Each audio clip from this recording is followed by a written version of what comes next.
Здрасти. Това е поредният епизод Не снимаш, не снимаш. Да, сега снимаш.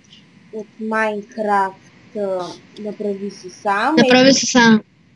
Ами да, не се казах. Еми да.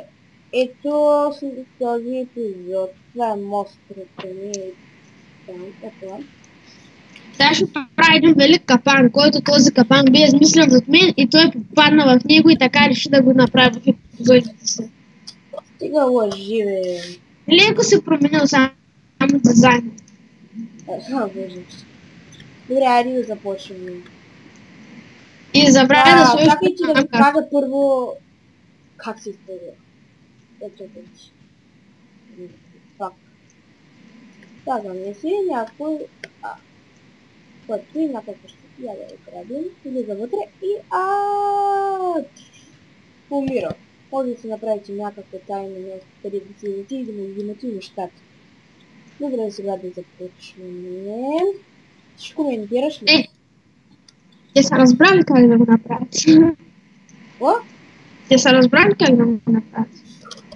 Именно да го направят. Тук като го видиш на живо и разбираш как става.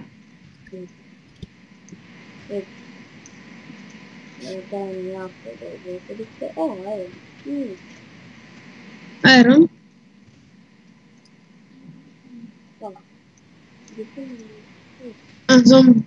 Зомбаци. Извинете, може да ти се отпеше. Ще види това е нещо. Както да е, така ще бъде. Може и отдолу да сложите нещо лава, може да сложите. Толкова за малко ли ще бе? Какво?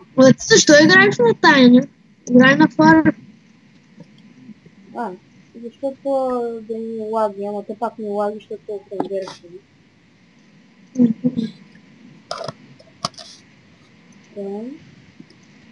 Така, това е абсолютно просто. Дори няма докъде да стане по-просто.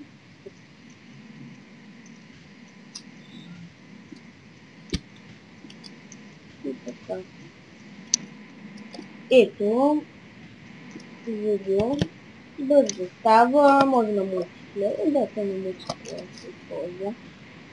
Става и да покините някакъв ама не видите. И това бута. Не съм използвала на предаващи. Ето, това е поредният епизод. Коментирайте, гласувайте, абонирайте си и само положителни коментари.